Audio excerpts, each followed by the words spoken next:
Dernière démonstration de la journée et on finit avec Johan Chabé et Yvan Gao de la société Vim. Eh bien, on nous a dit qu'on avait 1h30. Hein. Vous avez prévu? Non, 2h30. Allez, Ouais, ils parti. vont rester jusqu'à la fin. Bon, merci d'être présent. C'est une nouveauté pour nous d'être présent sur ce salon. Alors moi, je m'appelle Johan Chabé. Je suis ingénieur avant-vente chez Vim France, comme vous pouvez le voir là, sur mon collier. Et puis je suis accompagné d'Yvan Gao. Le collègue qui doit supporter. Là, ça va être assez dense. On a beaucoup de messages à vous faire passer. Vous m'entendez bien tous, même dans le fond, hein? Ok, si j'articule mal, dites-le moi. On a beaucoup de messages à vous faire passer, donc ça va être assez dense. De toute façon, on n'aura peut-être pas le temps de faire du question-réponse ici. De toute façon, on est pendant 3 jours sur site. Hein. Donc, très rapidement, Vim en nombre. Donc, on est une société implantée partout dans le monde, d'accord. Nous, on représente la région commerciale de France et on a, comme vous le voyez, énormément de clients. Ici, vous voyez, on a plus de 375 000 clients, une société qui a maintenant 12 ans. On a, je ne sais pas si vous êtes familier avec ce scoring, on a un Net Promoter Score de 75. Ce qui veut dire que les gens sont très satisfaits du service, du produit, de la qualité d'innovation, du support de notre société. Et croyez-moi, avoir un score aussi important, sachant que le compteur va de plus 100 jusqu'à moins 100. Donc il y a des élèves qui sont en négatif. Pour avoir un tel score avec autant de clients, c'est vraiment qu'il y a une notion de fiabilité et de satisfaction très large et reconnue. Notre produit, notre gamme de produits, elle est réputée pour ces 3 points. En premier lieu, sa simplicité. Simplicité d'installation, de mise en œuvre, simplicité d'administration, simplicité d'exploitation, simplicité aussi dans son aspect flexible, c'est-à-dire qu'il va suivre votre mode de consommation, il va suivre vos nouveaux besoins, vos nouveaux challenges, et vous n'aurez pas, dès lors que vous avez besoin de faire évoluer vos infrastructures, d'intégrer de nouvelles sociétés, de nouveaux défis applicatifs, vous n'aurez pas à remettre en cause votre solution de sauvegarde, vous la ferez juste évoluer. Enfin, notre produit est réputé pour être fiable. On a un outil nativement qu'on pourrait considérer outil de sauvegarde. On fait bien plus que ça, bien évidemment. Mais vous l'aurez compris, au bout de 12 ans, un outil dit de sauvegarde, s'il n'est pas fiable, passe vite à la poubelle. Pour qu'on soit numéro 1 en France et en Europe, et pour qu'on soit aussi solide depuis aussi longtemps, il faut forcément qu'on soit fiable et les chiffres et le nombre de clients qu'on a parlent pour nous. Ça, c'est un point de vue de la plateforme. Je vous ai parlé de solutions, je vous ai dit qu'on avait un ensemble de logiciels. Notre brique de base, c'est celle-ci. La solution Vim, backup et réplication. C'est ce pourquoi on est les plus connus. D'accord ? C'est l'outil qu'on trouve chez la très très grande majorité de nos clients. Ça vous permet de sécuriser vos données et de les restituer dans un temps record avec, encore une fois, une grande fiabilité. Vous voyez que ça s'appelle backup and réplication. Nativement dans le produit, il y a une capacité à répliquer vos serveurs vers un autre environnement et donc de mettre un pied dans ce qu'on appelle les plans de reprise d'activité. Vous voyez juste au-dessus une brique qui s'appelle orchestration, justement pour les clients qui commencent à avoir de la maturité sur cette notion de reprise d'activité.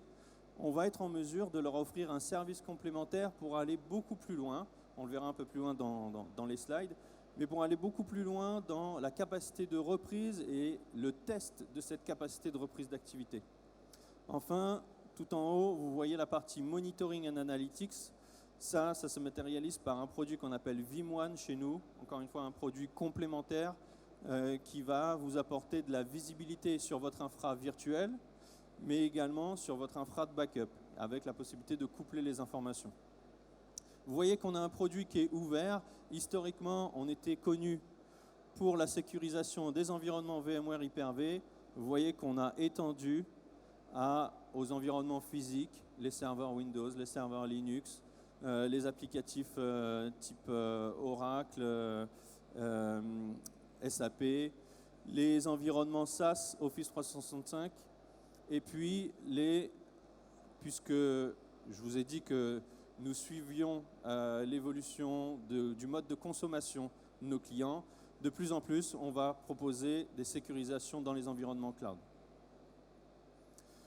Alors, on a voulu lister comme ça quelques-uns des principaux besoins et des principales craintes et menaces qui guettent sur vos datas.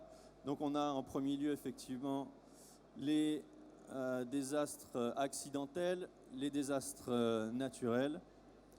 Potentiellement, pour être un peu plus focus sur la partie data, les suppressions accidentelles, bien évidemment, nous ne sommes que des hommes avec un grand H, hein, je ne fais pas de ségrégation. Il y a des menaces internes, des menaces externes de sécurité, donc là on est un peu plus dans le sujet de l'événement aujourd'hui. Et puis, parmi les besoins grandissants, le besoin d'être de plus en plus compliante, plus de réglementation, plus de considérations à prendre en compte. Ce qu'on note, c'est qu'il y a des facteurs qui viennent augmenter les potentiels risques et les considérations de ces besoins, comme par exemple le turnover des people, puisqu'on sait qu'un des principaux axes premiers de sécurité, c'est de former ses employés à la vigilance.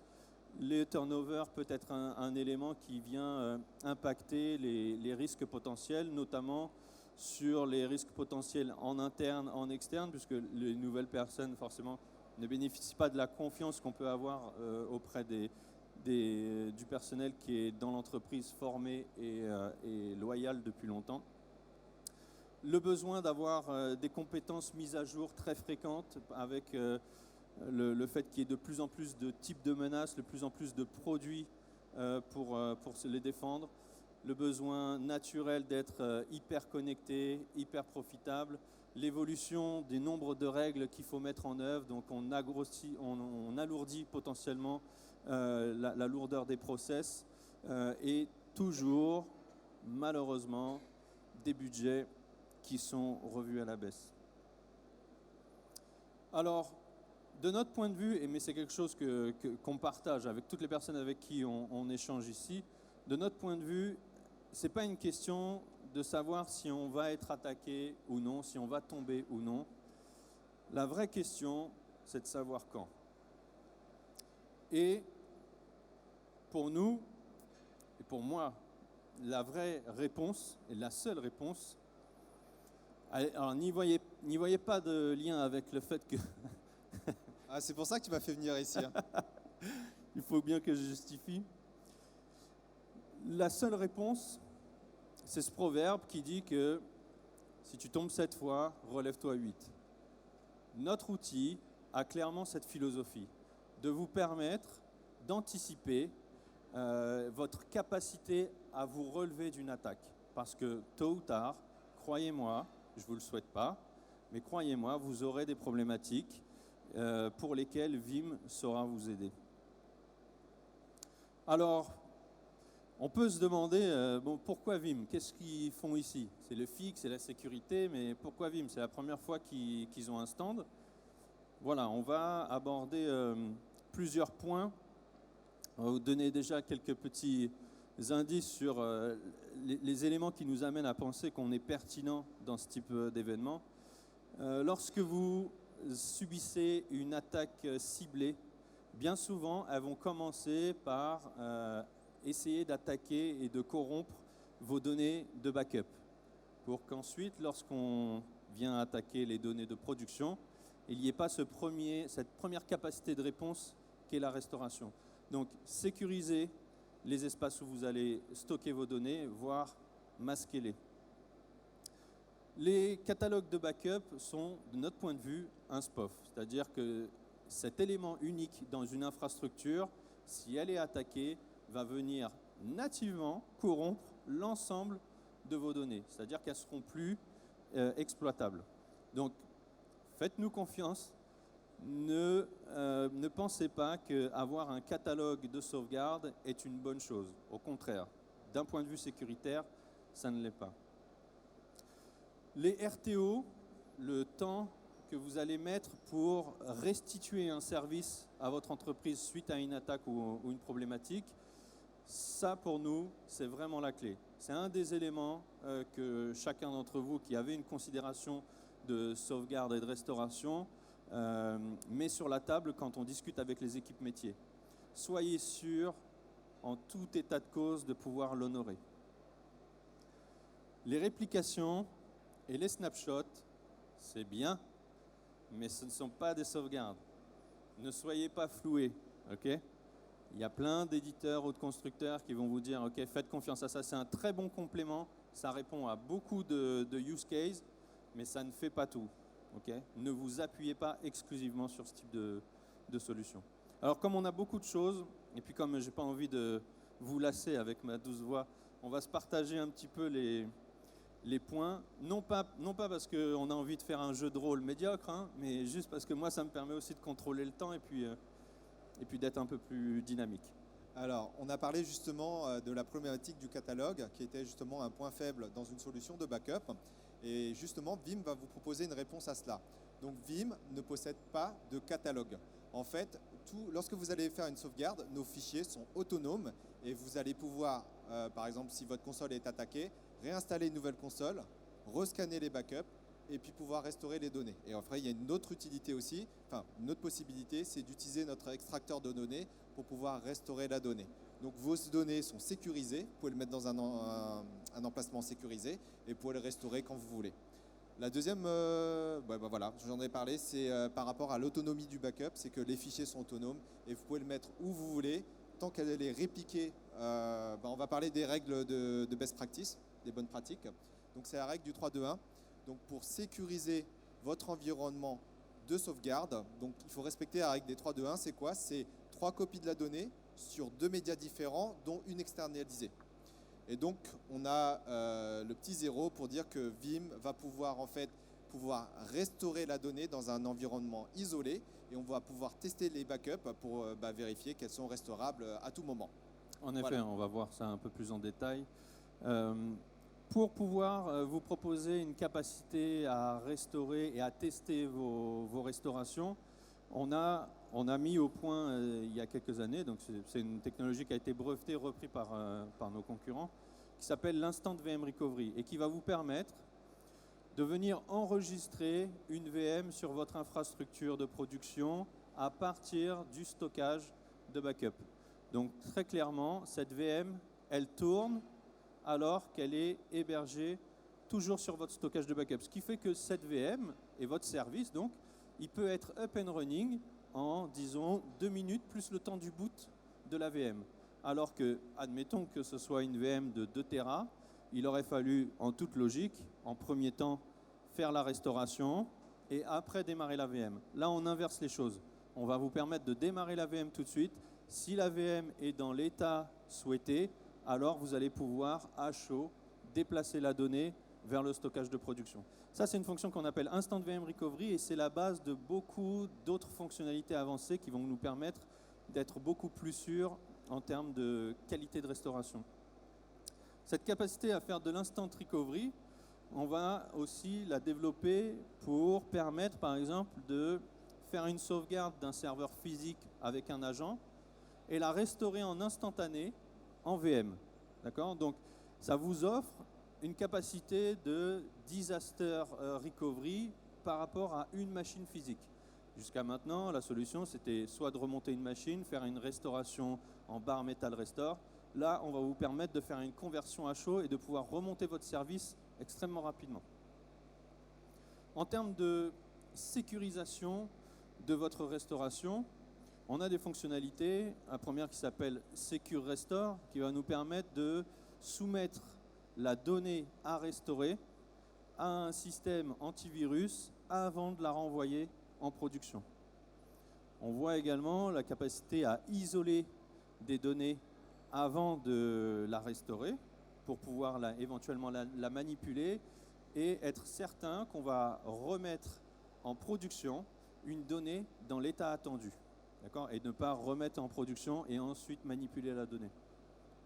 Et enfin, on va pouvoir faire des tests automatisés réguliers selon des jobs schedulés pour pouvoir s'assurer qu'en tout état de cause, les données que j'ai sauvegardées sont restaurables avec des reports à la clé. Pour voir un petit peu comment ça marche, la fonctionnalité Secure Restore, c'est une fonctionnalité qui a été introduite assez récemment dans notre produit et qui vraiment séduit l'ensemble de nos clients déjà existants et de nos nouveaux clients. Le but est, au moment où on va choisir sa donnée à restaurer, potentiellement, si on restaure une donnée d'il y a 10 jours, potentiellement elle contenait une donnée qui était vérolée, qui entre-temps a été nettoyée, mais dans l'image de sauvegarde, on a encore cette signature vérolée. Donc ce qu'on va faire, c'est avant de la renvoyer en production, on va la présenter à une machine qui va faire office de scan antivirus. Et si tout se passe bien, on termine la restauration, c'est transparent. Et si on a des erreurs, on a deux choix possibles. Soit on restaure et on déconnecte du réseau de manière à laisser la main à l'administrateur pour aller voir plus en détail ce qui se passe, ou on décide de ne prendre aucun risque et de flaguer cette sauvegarde comme étant vérolée. Nativement, dans notre produit, on est déjà configuré pour pouvoir exploiter ces trois éditeurs, Microsoft Windows Defender, EZ et Symantec Protection Endpoint. On va être aussi en mesure d'utiliser n'importe quel éditeur qui nous permet de le commander en ligne de commande. La notion de Sure Backup. Tout à l'heure, on a dit être sûr qu'on a zéro erreur à la restauration. La seule méthode pour vous d'en être sûr, c'est d'effectuer des tests de restauration.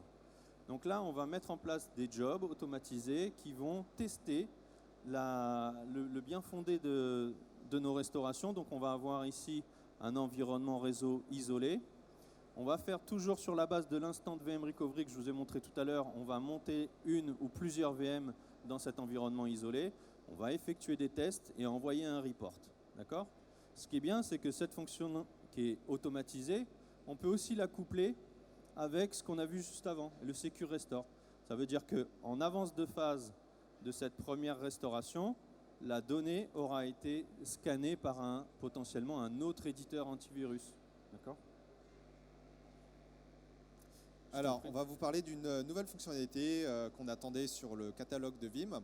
Donc, on va pouvoir en fait sauvegarder les données, les NAS, tout simplement, les Network Storage. Voilà. Et on va pouvoir backuper tous les partages de fichiers, que ce soit du Windows, du Linux, et on va utiliser notre outil pour facilement restaurer la donnée. Donc, vous aurez une granularité très fine et vous pouvez le directement restaurer vers un autre share, n'importe lequel. On peut partir d'une source à une target qui soit différente. On va passer sur un exemple, puisque le ransomware est un sujet d'actualité. Donc on a fait une petite démo pour vous montrer comment, on va vous montrer comment on va restaurer la donnée. Là, on a ouvert un fichier Word, donc tout ce qui est de plus banal.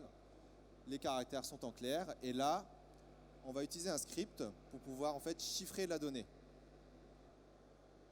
Donc on va aller lancer un PowerShell. Ne faites pas ça chez vous, hein. Nous sommes des professionnels.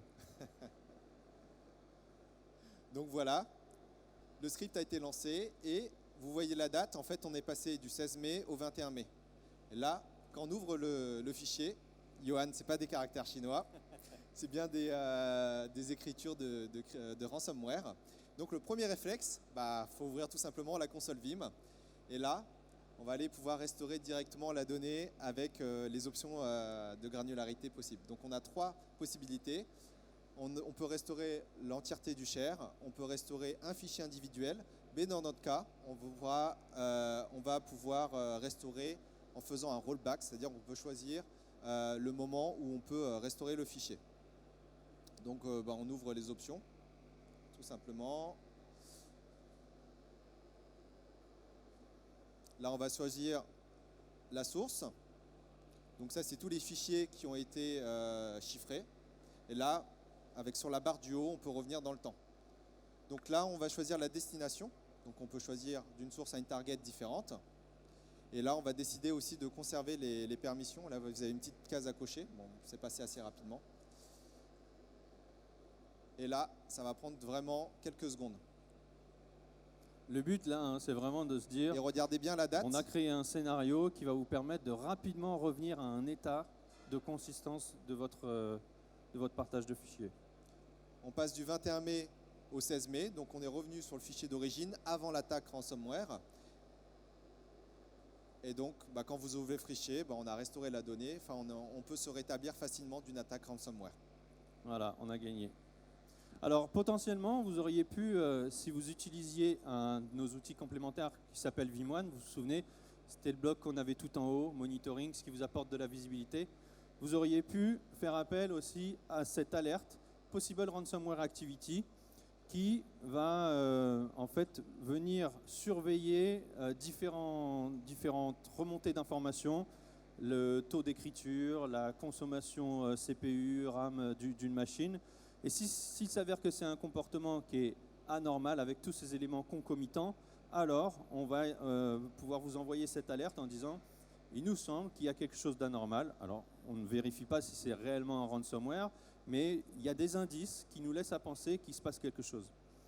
Donc en complément de ces types d'alertes, vous allez avoir la possibilité de configurer des actions de rémédiation, c'est-à-dire que vous pouvez automatiquement dire, voilà, lorsqu'il se passe ceci, alors je déclenche automatiquement un script ou une action prédéfinie.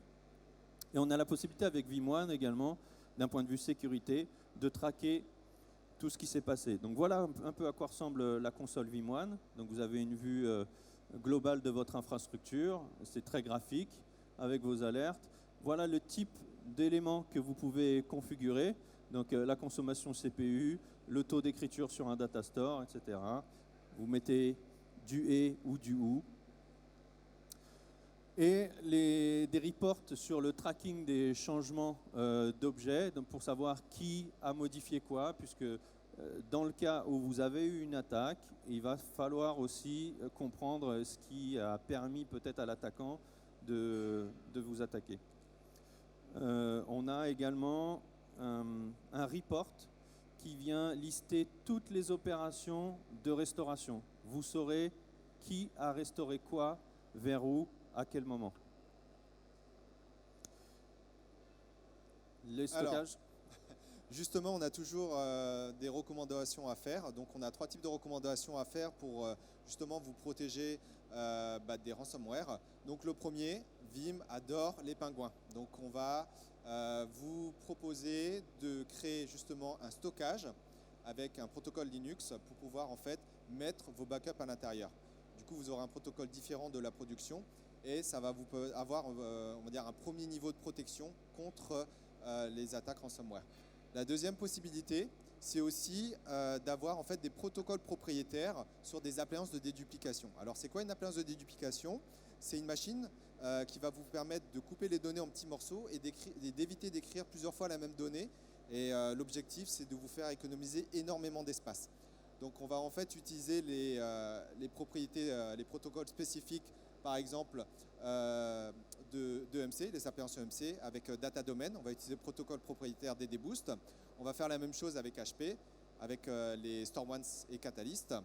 Et la dernière possibilité, c'est d'avoir les données en mode air-gap. C'est quoi air-gap? C'est quand la donnée est protégée de toute écriture. Donc la meilleure protection, c'est les bandes.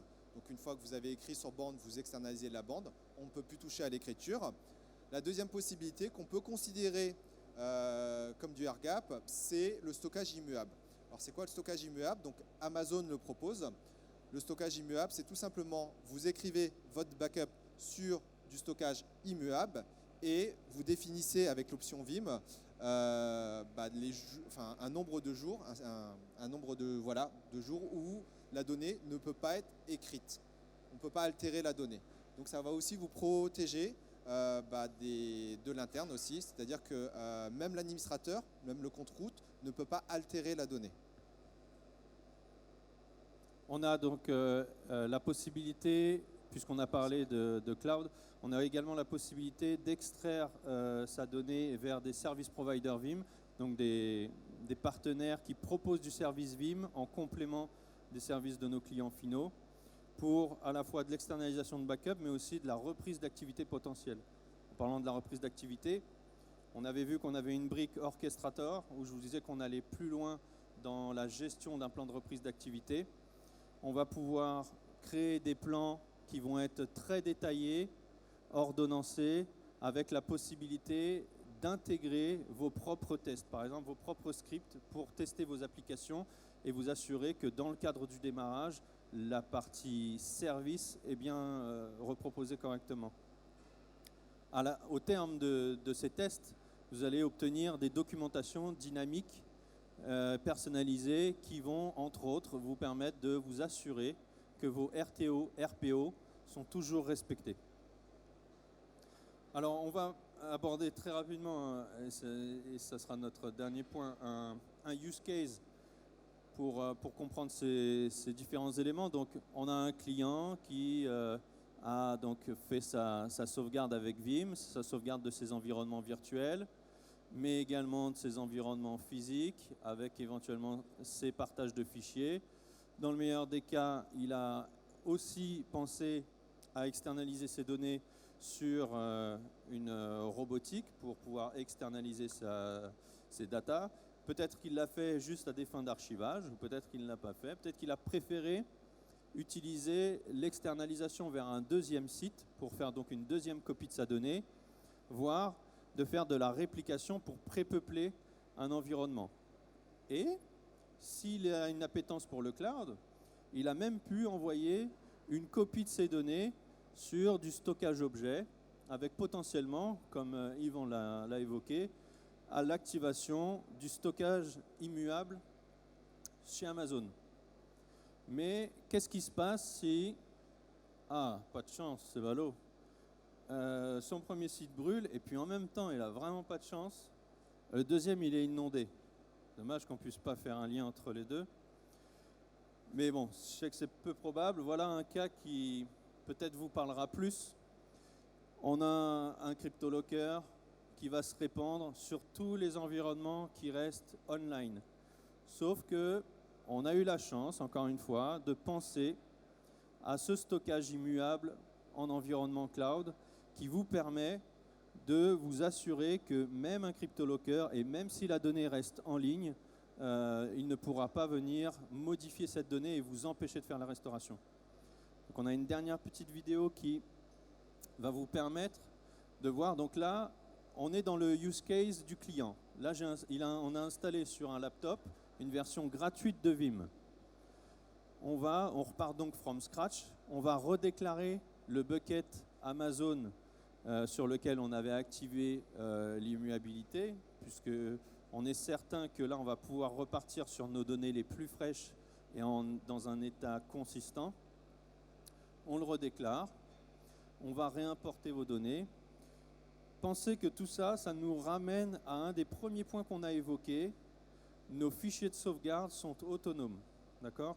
C'est parce que nos fichiers de sauvegarde sont autonomes et qu'on n'a pas de catalogue duquel dépendent nos archives de sauvegarde qu'on est en mesure de repartir suite à une catastrophe complète sur une nouvelle installation, une déclaration d'un stockage immuable pour derrière pouvoir effectuer une restauration directement vers Amazon. Donc, je vous rappelle le cas. On a perdu site primaire, site secondaire. Il ne nous reste plus que notre stockage dans Amazon. Il n'est pas intéressant de penser à faire une restauration sur un site qui est encore en cours de désinfection. Donc là, nativement, on va vous permettre de lancer un scénario de restauration directement vers Amazon. À l'origine, vous aviez sauvegardé peut-être des serveurs physiques, peut-être des VM, sur VMware, sur Hyper-V, et on va pouvoir réinstancier des machines au format natif d'Amazon. Vous voyez la dernière étape, on va voir nos backups qui ont été importés et on va pouvoir faire un clic droit, Restore to Amazon EC2, et derrière, ça nous amène sur un wizard pour transformer cette donnée qui est notre dernier souffle de vie dans le stockage immuable S3 en instance native pour reprendre un service. Si vous avez des questions, parce qu'on n'a plus beaucoup de temps, on me confirme. Est-ce que la régie me confirme qu'on n'a plus de temps? 2 minutes. On peut prendre peut-être une question. Quelqu'un veut poser une question? S'il y avait ma mère dans l'assemblée, elle aurait posé une question. Ah. De toute façon, après, on pourra répondre à toutes celles que vous voulez. On est au stand E21. C'est juste à côté. On est voisin du Demo Center. Alors, vous nous avez présenté des backups à froid chez Amazon. En France, on utilise aussi un peu C14. Est-ce que c'est quelque chose qui est compatible avec Vim nativement? Voilà. C14. C'est un stockage à froid de online. De chez qui? Online. Aujourd'hui, non. Aujourd'hui, cette fonctionnalité, alors, pour être très concret, nous, on va être compatible en termes d'externalisation vers du stockage objet, vers tout type de stockage objet qui utilise les API copiées issues du standard Amazon. D'accord? Donc, même un stockage on-premise, qui se veut stockage objet, pourra être exploité par Vim. D'accord? Donc, même il faudrait que je cite plusieurs marques, du Cloudian, du Scality, du Storage Grid, ça va pouvoir être exploité. Donc, ce stockage objet-là, s'il utilise les API V4 du stockage objet, S3, alors oui, il pourra être compatible. Maintenant, la notion d'immuabilité qu'on a vue, celle-ci, elle est compatible aujourd'hui que chez Amazon.